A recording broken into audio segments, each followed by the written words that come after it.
when you think about it, what could be more fundamental than metabolic health? I mean, you've got nutrition on one layer, you've got sleep patterns, and you've got actually fertility here. Metabolic is, I think, kind of fundamental to each and every one of those. So it's super important. Those are some of the things that we'd like to obviously partner and get done, because that's a fundamental physiological parameter that needs to be integrated.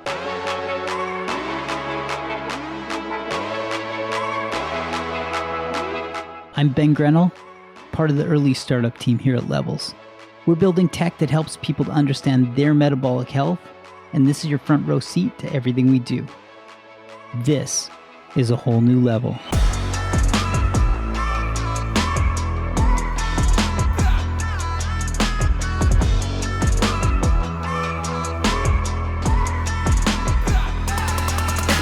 When it comes to our members, well, the majority of them are women, specifically women between the ages of 30 to 60. And while that's a pretty broad range, there are so many different topics pertaining to women's health at different ages. And so Dr. Lauren Kelley-Chew, head of clinical product at Levels, she sat down with Kimon Angelides. Kimon is no stranger to entrepreneurship. He's a multi-time founder, recently of Livongo, and he started a company in 2020 called FemTech, very much focused on women's health and aggregating many services, many products that can help women at different stages of life. So Lauren and Kimon sat down and discussed women's health as it pertains to things like metabolic syndrome. It's a great conversation, and here's where they kick things off.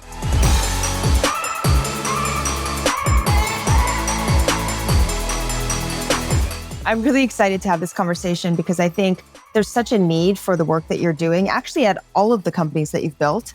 I have a lot of admiration for the kind of the areas that you go into, which I think are often areas that have such great need, but that there's been hesitancy for people to enter, for example, digestive disease. But before we get into that, maybe you could just share your background, what your journey to FemTech was like, and we'll start there.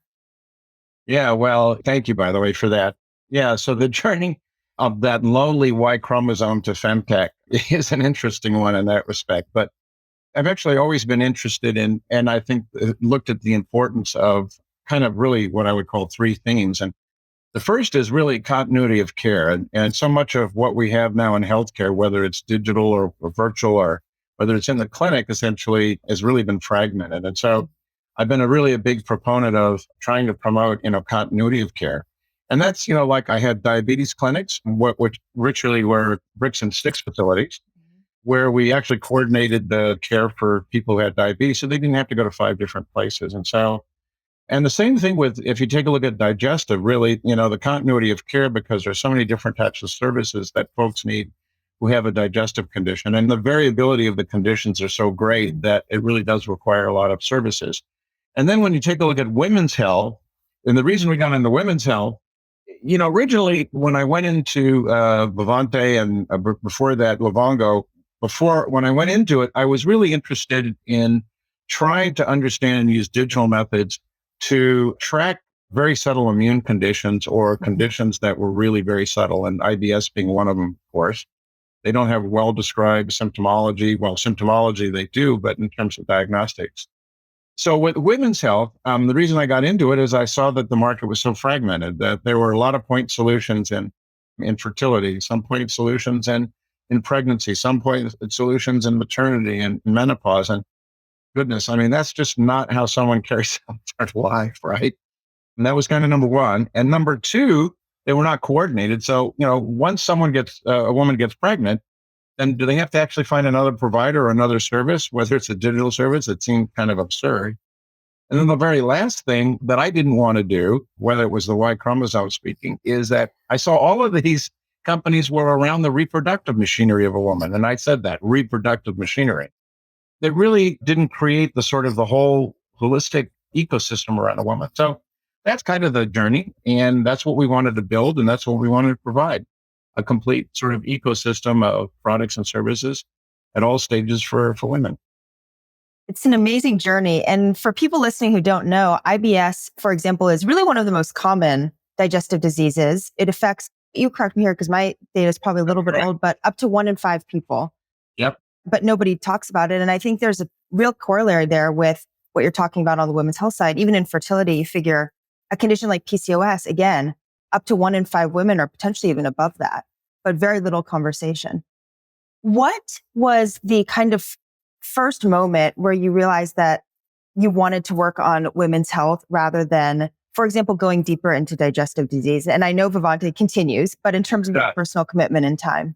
Yeah, well, Vivante actually, the 7Wire who invested are really one of our first investors in Livongo, picked up also Vivante. So I guess they like the company. They like our company. So we've got a good firm basis.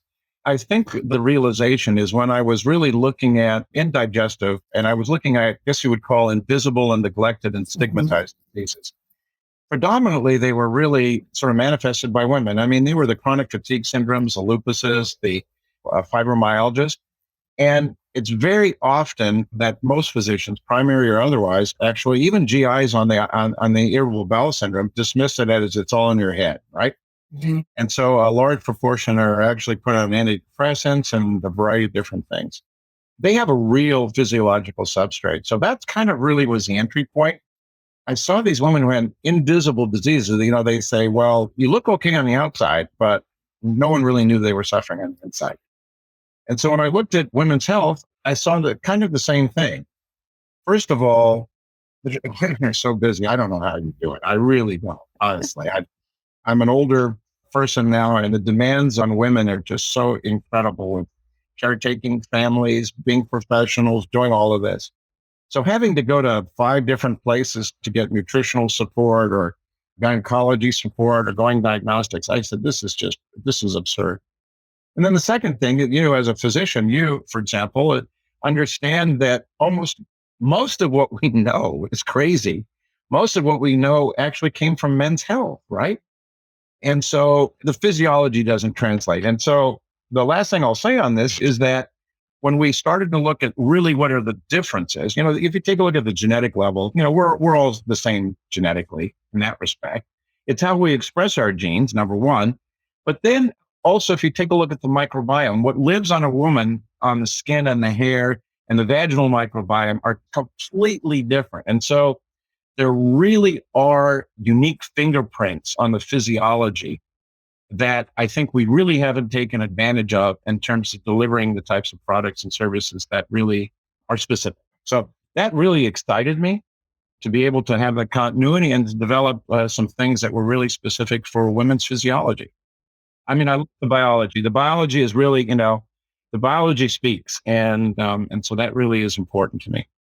I so appreciate that. And just as an example of what you're describing, I remember in medical school when we were learning about the symptoms of a heart attack, and there were the kind of conventional and unconventional symptoms. And it ends up that actually the unconventional symptoms are the symptoms that oftentimes women experience. And so there's just this whole terminology around what is normal and abnormal that was really based on medical research, based on men. And even within that, men of a kind of narrow racial background. I think, if I'm correct, it tended to be white men from certain places. And that just doesn't reflect the entirety of the world. And certainly it doesn't capture the female body fully. Well, totally. I mean, if you take a look at just the statistics, the epidemiology, the prevalence among immune conditions is much higher in women. It obviously tells you something about the underlying sort of immune system. Not worse or not better, it's just different, right? In terms of how they reacted. And then you have things, for example, like endometriosis that, most Y chromosomes really couldn't possibly experience or understand, right? PCOS and, other types of things. The frequency of UTIs, for example, and things like that, or bacterial vaginosis, some simpler things, but more common.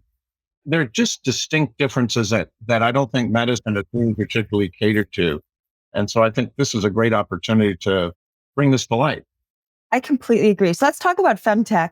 You mentioned wanting to have a solution for a woman's life journey without necessarily being centered completely around fertility or around reproduction. Where do you start in terms of where your solution starts in a woman's experience? Yeah, well, thanks. That's a great question. And we've thought a lot about how we do this. And again, it's not unlike really some of what you would call chronic conditions. So we didn't really want everything centered around the reproductive capacity because there are other things. If you take a look at sort of this large sphere, there are things like behavioral economics really, which do impact, right? There's a stress factor associated with that. And there really is a gender difference with respect to even, how behavioral economics and how people manage their sort of life. There's the caretaker sort of voyage too. So that has to be put into the mix because these are all things that are stress inducers, for example, that are also influenced, by the hormonal balances that go through too. So it's a complex system that really requires very complex things, and it can't be just binned along, menstrual activity, for example, reproductive activity, pregnancy, not pregnant. And so that's how we did it. So we constructed things, at least to start with, what we call journeys, so that they could span, we could get rid of sort of the age difference, right? A lot of the solutions that are out there on fertility say, well, they're only good for people between this age, and they don't really consider women who might be 40 or 50 plus, for example. So a couple of them, like sexual wellness is one, right? That doesn't have any age group. And depending upon where that transition is, or any of the transitions, age transitions, there's something along that sort of journey at different needs at different stages, of course, that might be. Hormonal balance, we call it hormonal balance, for example. And that's really different in terms of the adolescence versus someone who's entering menopause. And so we've constructed these journeys so that they actually have the tools and the support or the ecosystem that supports them. So it's kind of like a sliding scale, if you will. And depending upon the vaginal microbiome or depending upon their diagnostics, whether they have AMH, anti-Mullerian hormone, or FSH, LH, we can actually create this ecosystem of products. So we have probiotics, we have vitamins, we have supplements that we've made that actually match the biology of the woman at that stage. Again, it might not be age dependent. And then we have the services that support that, for example. And so they can easily go from one transition to another, for example, through those, depending upon that sort of flexible ecosystem. So that's what we did. We made it journeys. We've got wellness. We've got reproductive. We've got sexual wellness. We have UTI and vaginal health. We have beauty. And I'll explain that in a minute because beauty is a really important component here for us as part of the wellness journey. And then we just put everything underneath that essentially so that we could support them at any particular stage that they were at. So that's how we did it. Really interesting. And it sounds like then people start with a diagnostic. Tell me what's the initial experience of a new user? Well, some of the things that we have, here's kind of the underlying things. We have diagnostics, and the diagnostics come in different sort of flavors, if you will. We do microbiome. So we'll do a vaginal swab from microbiome, or we'll even do a skin microbiome. And so that comes into your box, into your kit, which is really, if you take a look at, they're bold and they're bright and they're really sort of cheerful. And we have UTI, OTC, and over-the-counter UTI. We have bacterial vaginosis, but we do have a microbiome kit. And then we have about 40 different types of individual kits and 5 prepackaged kits. So, for example, there's STI kits, there's a wellness kit, there's a sort of a fertility, reproductive, or hormonal balance, I should say. That's kind of an entry point with respect to questions. We understand where you are. We get questions and we configure your box such that you'll get a vaginal microbiome. The vaginal microbiome goes to the lab, and we don't overburden you with all of this bacterial stuff. Really the key items are some of the pathogens that might be there. And then you really want to know what are some of the factors that might lead you. And the vaginal microbiome for STIs, even endometriosis, PCOS, preterm labor, that gives you a pretty good indication really where you are. And it even does change during menses.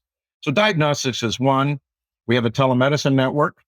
The telemedicine network can do the same things, but that telemedicine network is different in the sense that it's curated for women's health. We have 900 physicians who are not obese, but understand women's health to the extent that they understand what supplements might be better. We have a nutritional network, registered dietitian of about 1,600 dietitians that provide actually evidence-based diets. That's a company that we just acquired out of Mass General and Harvard that have 60 different conditions along that course.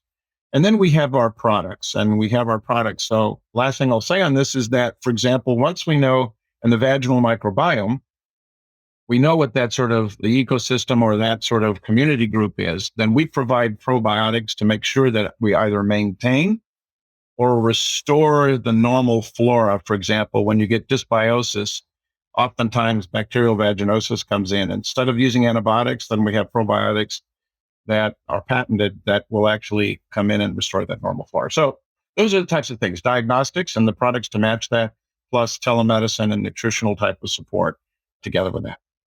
It really does add a whole layer, multiple layers actually of care that I know from my own experience are not typically available. I'm curious in terms of people finding FemTech and deciding to enter that care pathway, either as a supplement to, or maybe even, and I'd be curious, as a replacement to their traditional care. Is there an event or something that tends to be the moment when the women say, okay, the conventional system is not working and I'm going to look for something else? Or how do people find FemTech and start using it? Yeah, great question. So there are a couple of things. First of all, we're looking at and we're working actually in the D2C, the direct to consumer market. And that's been facilitated by some of the acquisitions that we've made, Birchbox being one of them, the subscription service. Congratulations. And that's where beauty comes in, and I'll get to that in a minute. And the second one is another company called Liquid Grids, which really has a curated network of women in various condition-specific types of things and groups. And so we've been able to market and direct to consumer there. It's priced at $99 or around $99. And as it turns out, actually, many of the things that are in there, essentially, some of them actually can be paid on an HSA, health savings account. So there's not a lot of out of pocket in that respect. Some of the things we are trying to get reimbursed right now as in the test. So ultimately, there might be some cash pay. And we find that many women want this kind of concierge service because they can get scripts included in that, antibiotics. So the price point is not so high such that it's not affordable with a minor sort of copay or something on HSA. So that's on the direct to consumer. The B2B, that's an area that we've worked in, our team has worked in with employers and health plans. And most of the services, other than the supplements, which can be paid off on HSA, are really covered under reimbursements. And so they're typical services that are already covered. And like the other business, like I did with Luongo and Vivante, there'll be covered services under those payers, under those health plans. That's how it'll be paid for. It's a really interesting model, and I think actually very compelling, because I think I remember you and I spoke about this in the past, but I really think it's been very hard for these digital disease management companies to find business models that work, where you're having to create evidence, not just that there's clinical efficacy, but also that there's cost savings often if you want to establish a new type of contract with the payer or to get it covered even as part of an employee benefit. And so I think it's a nice solution that you're creating a portfolio essentially of solutions, services, products for women that payers have already said, we believe these are valuable and we will cover them. But you're changing the way that women can find them. Well, you're absolutely right, actually. And they'll, they can find us because we're just beginning campaigns to be able to advertise it. But more importantly, that's on the D2C. So they'll see a lot more of us with respect to sort of marketing on the outside as a direct to consumer. But really the key, and you know this, that when you go into an employer, sure, they want they want their employees to be healthy, but because they pay for most of the healthcare, they really want to get a return on their investment. And one of the things that we've done, I think, right here, and that's from years of experience, we have a large team of data scientists, about 25, 30, almost 30 data scientists. We're right now analyzing claims from 44 million women over a 6-year period to be able to understand what are some of the markers that precede serious disease so that we can intervene using predictive analytics, so that we can come into an employer and say, look, here are the potentially high cost items that you'll see, but here are the current items that you're paying for right now.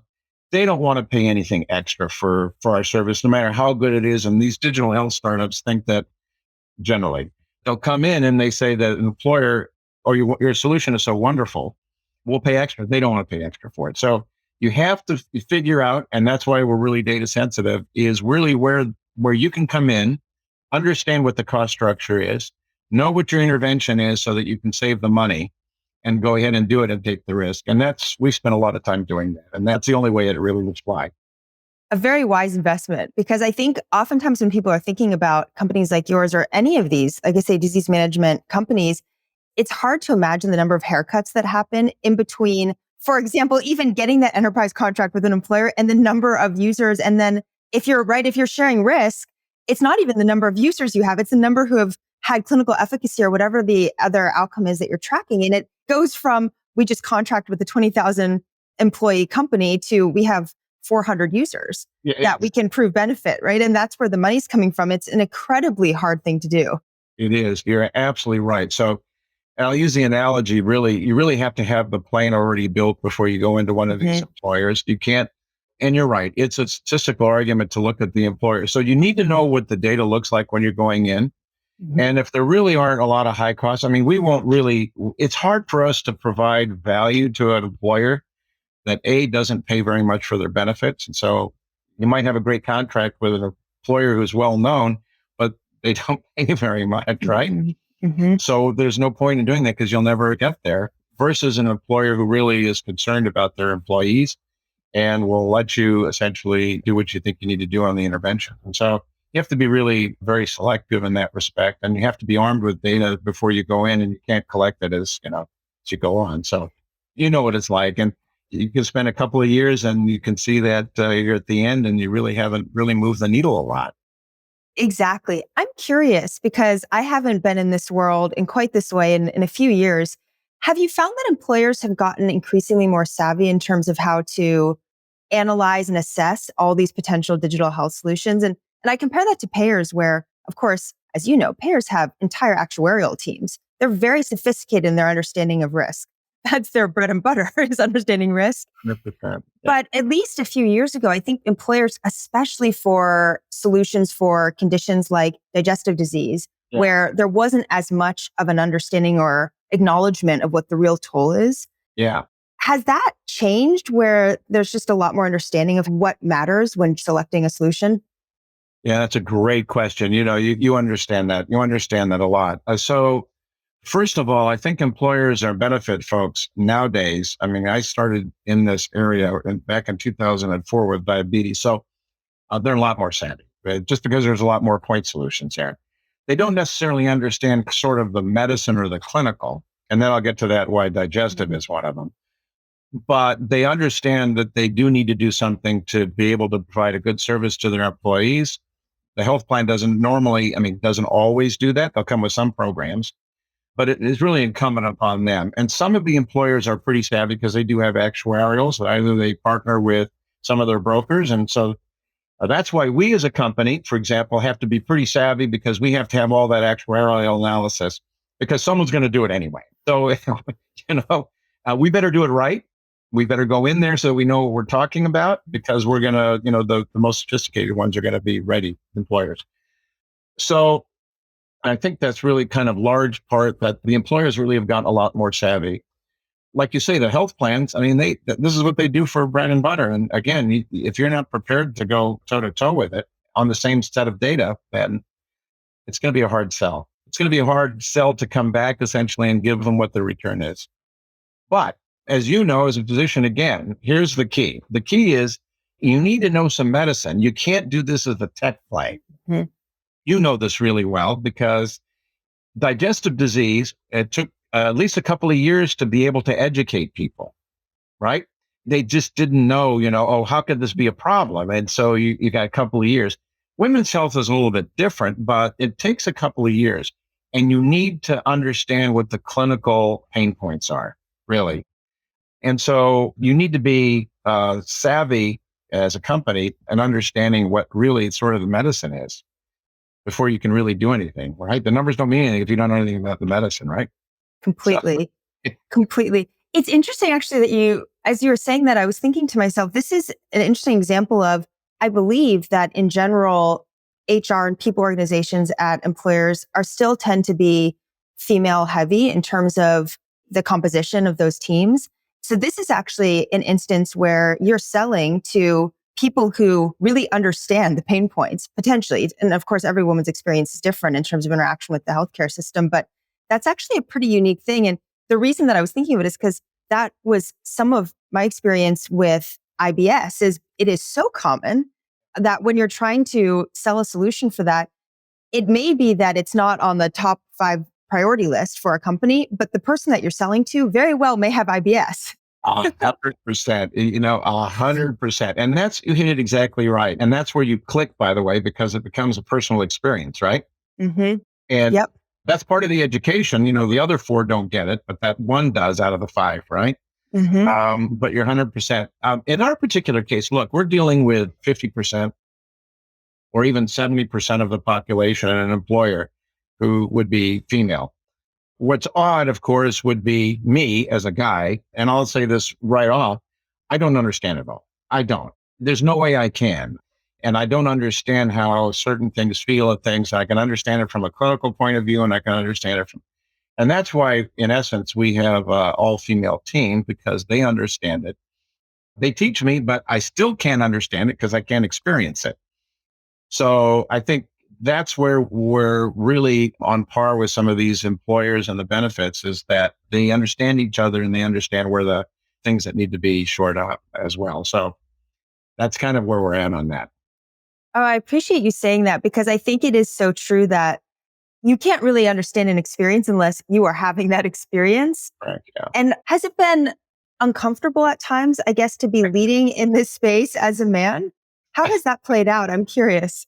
Well, let's put it this way. I'm led by the women in the company. So I'm just a facilitator to bring everybody together. So I think that's my role. I enjoy it thoroughly. It's challenging at times, no question about that. Mm-hmm. But to be quite frank, actually, I do get frustrated sometimes because I can't understand it because I haven't experienced it. And I'm an experimentalist or an experiential type of individual. So I can only abstractly sort of understand it, like doing a bench experiment, right? And is it uncomfortable? I think I'm way past anything uncomfortable. I've seen a lot, by the way. I've seen, I've seen tremendous amounts, things I can't understand, but I think generationally, they probably fit in the right context generally. One thing I think which is important and is, I think there's a new revolution in terms of, just like we talked about IBS and things in digestive, there's a new revolution in getting rid of the taboo in sexual wellness. Mm-hmm. We call it sexual wellness. It's gone from what I think a lot of folks might have thought was, quote, pornographic or whatever it is, to really getting to a place, I think, not quite there yet in terms of being clinically significant. And there's just not a lot of sort of outcome studies so far on that. But I think it's an important component. And I think obviously there's a lot of physiology with it. There's a lot of things that are associated with it. So I think it's sort of moved that direction. And so that's something that is new to me too. Yeah, no, it's such an important area. And I think there's been an overall acceptance across multiple fields that this is a core piece of the human experience and it impacts everyone in some way, in so many ways. And I so appreciate that you're pulling these things into the dialogue because like you say, it takes years to turn the tide and you have to start somewhere. Yeah. Well said. You said it really is part of the human experience. I'll tell you one of the interesting things, and I firmly believe it, but I think this would be a very high mark for an employer. There is indeed a very extensive literature in terms of sexual wellness, for example, and productivity at work. And that's one of the things that's really important for absenteeism and productivity, right? And so it's a correct sell, to be honest with you. It's a hard one to sell because it's still taboo in that environment where you would say, listen, sexual wellness is really important aspect to increase the productivity. But there is good there's good literature, scientific literature, peer-reviewed literature that actually speaks to that. But it's a hard one to introduce. It is. And I would think that there's also a lot of interesting interconnections here to other areas of health that are known to be important. For example, loneliness. And that's not to say that loneliness is necessarily completely connected, but in any individual's experience, there's a lot of crossover in terms of mental health, sexual health, just everything is interconnected. And I think, like I said, I hope that there's an increasing awareness that is the case. And even at levels, not to plug levels, but our feeling is that metabolic health, it links to mood. It links to everything. Well, you're on the right path, though, too. I think that's a great example. What I think Levels has done here, too. I think it's really a good example. Look, at a continuous glucose monitoring and we were actually with some of the Dexcom and Anymed, some of the original users of that. It was actually only applied to what you would call chronic disease, right? And when you think about it, by the way, and you know this better than I do, when you start to think about it, why would it only be disease? Well, I guess because people with diabetes needed to control their blood sugar. But isn't actually metabolic control sort of fundamentally what we do in our physiology all the time? We ingest stuff, it gets converted through all of this. And this is what we do to make ATP and to do all the things that we do. And so why wouldn't we want to monitor this? Why wouldn't we want to monitor other sort of electrolytes? So I think it's like a fundamental principle. So I think what you're doing at Levels is bringing it into the mainstream of that rest of the 90% of the folks who really need to benefit it as part of their daily lives. So I think it's important. I agree. I'm very biased because this is where all my energy and time goes, but I agree. And I'm curious, is there an overlap of metabolic health in terms of FemTech right now and the solutions that you're offering? Well, yeah, to be quite honest with you, this is really important. I mean, it's really important. It's fundamental. And so I'll put it in the context of the way we're thinking. First of all, I mean, if you think about the products that we have, our supplements, vitamins, probiotics, and all that, think about it, the company that we've acquired that's joining us that is actually using evidence-based nutrition that have outcomes, clinical outcomes for 60 different conditions, including PCOS, reproduction, all those types of things. That's obviously important when you're not well and when regular meds don't work. And then when you think about, we've got devices, we've got a device that will measure heart rate variability, it'll measure temperature. We're using it for ovulation right now, ovulation frequency and sleep patterns. When you think about it, what could be more fundamental than all of those, for example, than metabolic health?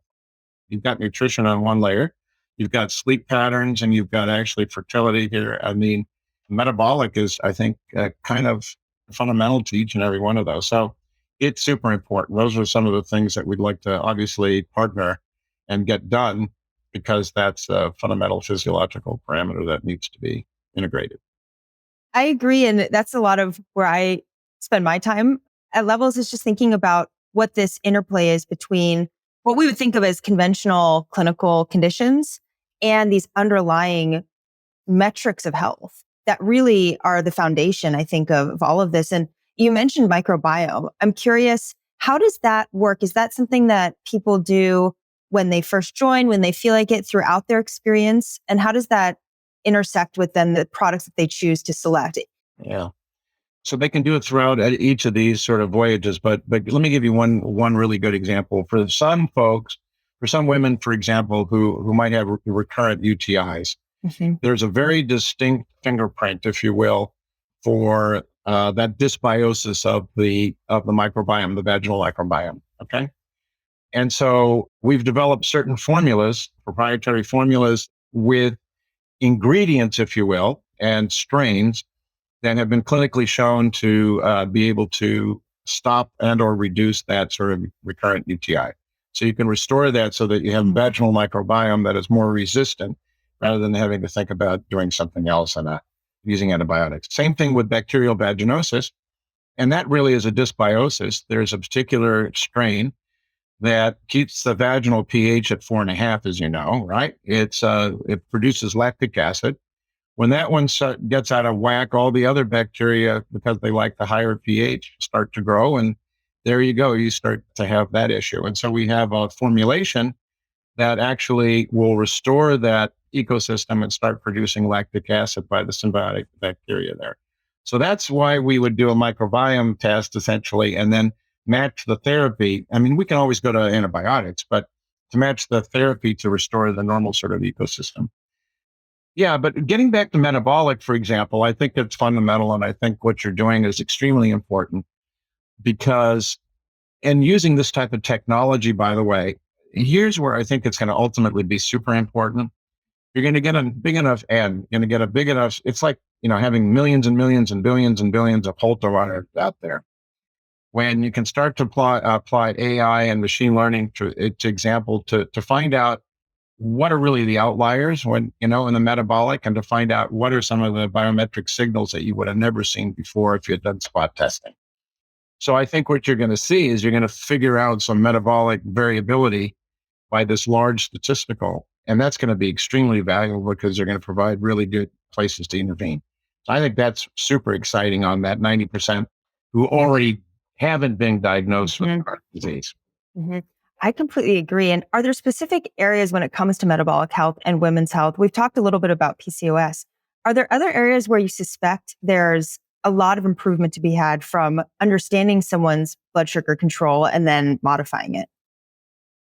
Well, so PCOS is probably the easiest because there's insulin resistance that comes there. But I guess the long and short of it is that we really don't know enough about the patterns, I guess. Well, look, I think the next one would be cardiovascular conditions, right? Cardiovascular disease is pretty obvious, and kidney disease and things like that, kidney conditions. And there's a literature out there because we've looked at it on two things. I mean, and I'll tell you sort of the corner cases. Skin health is really a big one because you know what happens in people, not only women who have really high A1Cs, like 14 and 15, their skin gets glycosylated. The skin so the sort of whole texture. So skin health really changes a great deal. So that'll be another one. And I think, as you probably know, in terms of the physiology, when you get spikes, you get changes in the hormonal level as well. So I think, I don't know specifically, but I think they're going to drop out of this. And I think it's going to be really important to find out how metabolic control can control skin health, for example, and other types of things. I think that's an exciting area, actually. I do too. And I think what you said about needing large scale populations to study this in, where we can move past just saying someone does or doesn't have a PCOS, for example, to say, actually, like you said, when you spike your blood sugar, well, maybe that was linked to a cortisol spike and that then impacted your sleep, right? Like these things are much more nuanced than I think our current medical terminology can capture. Yeah, totally. That's a great example about cortisol spike and sleep. And you'll be able to pick that up and be able to look at sleep and things. And so there's some very specific areas that you'll pick up. And I think that'll improve sort of the general health. I don't think it's entirely, and you know this better than I do, of course, I don't think it's really entirely about glucose control. It's really what your metabolic system looks like relative to all the other types of things that are going on physiologically. I agree. And your comment about skin is so interesting. One, because I think the physiology is so interesting. And two, because oftentimes beauty and some of these more aesthetic pieces of the underlying health condition are actually, I think, what can get people motivated to start to make changes. So they're really important. And not to say that beauty in general isn't important depending on what any one person prioritizes, but I think it's such a powerful way to create behavior change sometimes. And I'm curious, you've mentioned beauty a couple of times in this conversation, and it sounds like you mentioned the acquisition of Birchbox. I'm curious what FemTech is doing in relation to beauty. Well, yeah, some people in the healthcare area said, well, why would you want to buy a subscription in terms of beauty? So I think and it's been fascinating and it's been incredibly rewarding and fun. It's just been amazing. Eye-opener. I wanted to do two things on this. First of all, I'm a big believer in that beauty, and not just cosmetics, not just this transactional stuff, is really a continuum of who you are and how you perceive yourself in terms of your wellness and or your illness. Mm-hmm. And our perception of beauty, it shouldn't be, and oftentimes it is, in terms of shapes and sizes and all that. And if you take a look at our branding and stuff, it's an expanding of the microbiome, and they're different shapes and they're different oblongs and obtuse and things like this. And so it shouldn't be body shape. But in terms of, and there's some good clinical evidence, in terms of how people perceive themselves, in terms of whether they're well or not, I think there's a continuum. So I think there's a great opportunity, just like you said, that it's a great entry point in terms of engaging and motivating people, not only on the routine side, but also on how they actually feel about themselves. Mm-hmm. And we did a survey in the Birchbox, we have it, and almost routinely, people said, well, why don't you put it on cosmetics? And then they said, I feel really good. I feel confident. I feel proud of myself. I have more self-esteem. And that's a great entry point for healthcare. Honestly, I mean, when you take someone, for example, who might not be well, one of the first things you do, you need to get them back to a place where they actually feel good about themselves. You can't operationalize that. So that's why we purchased it, and that's why we acquired it, and that's what we're trying to change, essentially, bring in the beauty into healthcare and a little bit more healthcare into the beauty aspect to make that continuum. This is really a full circle moment for me because years ago when Birchbox first started, I was working for a venture capital firm and it was a seed firm and actually pre-seed. And we were looking at Birchbox. And I remember going to their very, very early website and we were just thinking to ourselves, okay, $30, I think it was $30 a month for a box of beauty products. And that idea of a curated subscription box was still very new, actually.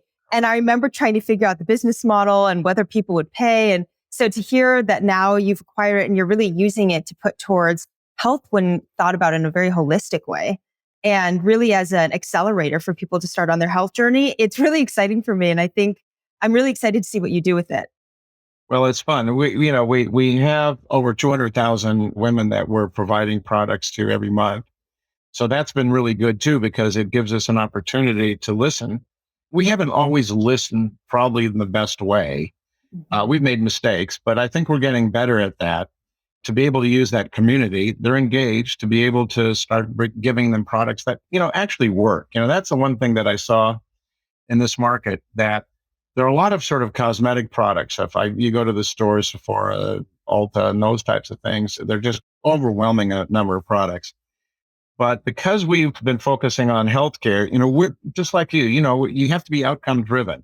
We don't want to sell products that we don't think are going to work. And so we've changed the model such that we're really going to be insistent on products that actually work for you as an individual and work on your biology. So to me, that's really exciting to be able to bring really good products to women that actually have outcomes.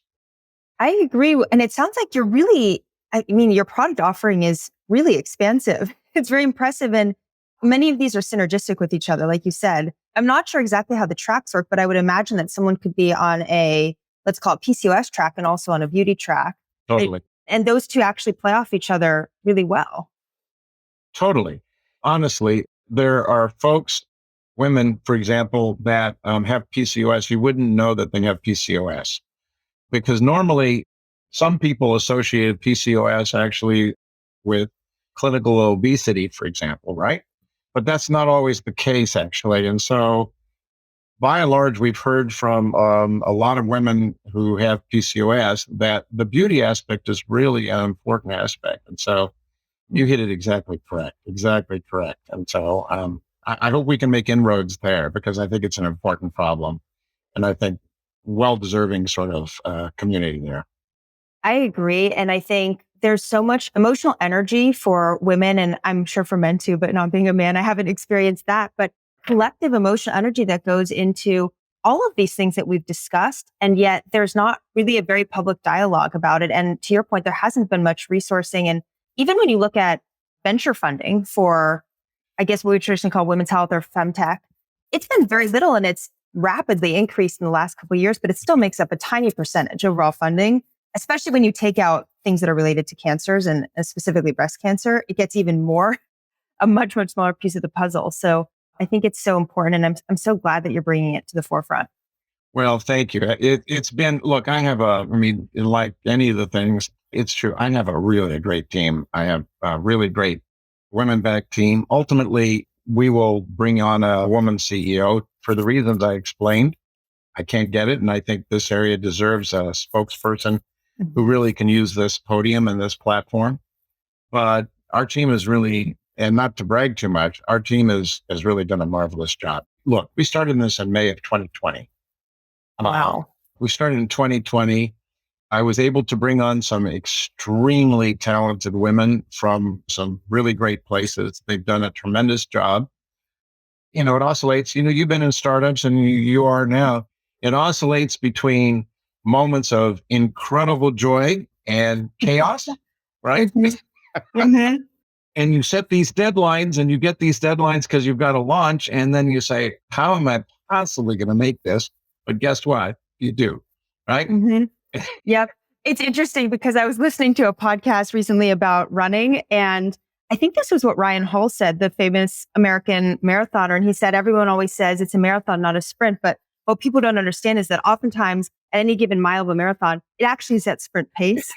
And that really spoke to me in terms of startup life, because it is a marathon or a sprint, especially in healthcare, but every mile is its own sprint. And I'm sure you've experienced that as well. And I'm curious on that note, and also this is just thinking in terms of potential partnership or ways that we can collaborate. Yeah. Do you have a research arm or kind of an area of the company that's focused on doing, like you were mentioning, some of those larger scale data science efforts? Yeah, we do actually. So, we do have a large data science team that's doing this, but we do actually have 2 IRBs there, approved IRBs.